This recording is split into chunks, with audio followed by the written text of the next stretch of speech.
مفتی صاحب، آپ کے کچھ دن پہلے مرزا جیل میں ایک شاگرد سے مناظرہ ہونا تھا، پھر اس کا کیا بنا؟ مناظرہ یہ بھاگ جاتے ہیں۔ میں نے چیلنج دیا تھا کہ مرزا جیلمی کا کوئی بھی شاگرد آئے مناظرہ کرے۔ مرزا تو نہیں آ سکتا نا، ہر صحافی کو جناب علیہ نے انٹرویو دیا ہے، وہ صحافی ہیں، وہ عالم نہیں ہے نا، تو کسی ایک عالم کو انٹرویو دیا اس نے، ایک مفتی فضل کو اس نے انٹرویو دیا، اور پھر مفتی فضل نے اس کو کہا کہ اس کے پاس شیطانی توحید ہے، خود اس نے، اور کہا یہ تکفیری ہے، یہ ہر دوسری بات مسلمانوں کو کافر کہتا ہے۔ تو میں نے چیلنج دیا تھا کہ مرزا کا کوئی بھی شاگرد آئے مناظرہ کرے، لیکن طریقہ یہ ہوگا جو وہ ہم پر اعتراض کرے گا بھلے کرے، لیکن پھر وہ مانے گا کہ میں مرزا کا شاگرد ہوں، 10 منٹ اس کو دیے جائیں گے، وہ ہم پر اعتراض کرے، ہم اس کا جواب دیں گے، پھر 10 منٹ ہمیں ہوں گے، ہمارے پاس ہوں گے، ہم مرزا کے عقائد اور اس کے نظریات کے بارے میں اس سے پوچھیں گے، فتویٰ پوچھیں گے کہ مرزا کا ایک ویڈیو میں یہ کہنا ہے، دوسری ویڈیو میں یہ کہنا ہے، فتویٰ دو، تم اس کے بارے میں کیا کہتے ہو؟ تو ایک بھی نہیں آیا، ایک آیا تو اس نے یہ شرط لگائی، نہیں میں نے صرف سوال کرنے ہیں، اور جناب علی میرے سے کوئی سوال نہ ہوگی۔ مناظرہ ایسا تو نہیں ہوتا۔ مناظرے کا مطلب یہ کہ بھئی آپ نے سوال کرنا ہے، آپ کو بھی جواب بھی دینا پڑے گا۔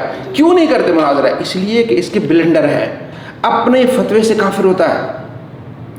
دیکھیں، اگر کوئی یہ کہے کہ جناب یہ موبائل ہے، اب کسی نے موبائل جو ہے وہ اٹھا لیا تو کافر ہے، اگلے 5 منٹ میں خود اٹھا لیتا ہے موبائل، کافر نہیں ہوا؟ ایسا ہی کہتا ہے جناب علی کسی مسلمان کے بارے میں یہ کہنا کہ اس پر عذاب آیا ہے، یہ لفظ بولنا کہ اس پر عذاب آیا، وہ کلمہ کفر ہے، اور خود کہا کہ میں منگول ہوں اور مسلمانوں پر منگول عذاب بن کیا ہے، خود بول دیا کہ میں منگول ہوں، خود کافر ہو گیا۔ ایک ویڈیو میں کہتا ہے جناب علی، اس سے پوچھا گیا کہ بیوی اپنے خاوند کو مجازی خدا کہہ سکتی ہے؟ اس نے کہا یہ تو کفر ہے، خدا کا تو مجاز ہی نہیں ہے۔ پھر ایک اور ویڈیو میں کہتا ہے جناب علی بیوی اپنے خاوند کو حرام بھی کہہ سکتی ہے، خدا بھی کہہ سکتی ہے۔ ایک طرف آپ نے فتویٰ لگا دیا نا کہ اگر وہ مجازی خدا کہتی ہے، ٹھیک ہے نا، تو کیا ہے وہ کفر ہے۔ پھر اگلے آپ نے ویڈیو میں یہ کہا جناب علی کفر نہیں کہہ سکتی ہے، تو ان دونوں کا کیا بنے گا؟ تو اپنے فتوے سے کیا ہو جاتا ہے؟ یہ کافر ہو جاتا ہے، یہ مردود ہو جاتا ہے۔ جیسے میں نے ابھی آپ کو فضل ہمدرد کے بارے میں بات کی، تو فضل ہمدرد نے اس کو کہا کہ اس کے پاس شیطانی توحید ہے۔ یہ جو نعرہ اس نے لگایا کہ باب شے نہیں ہے، کل یہ کہے گا کہ نبی شے نہیں ہے۔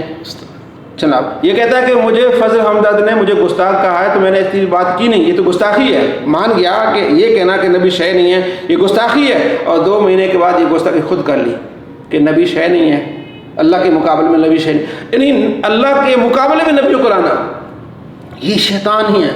اللہ کے وہ بندے ہیں، اللہ کے وہ رسول ہیں، ان کے مقابلے میں جناب یہ اللہ کے مقابلے میں شے نہیں، پیشاب نہیں روک سکتے۔ پھر نبی علیہ السلام کے مقابلے میں ان کو لانا اولیاء کرام، وہ تو اللہ کے نبی کے غلام ہیں، عاشق ہیں۔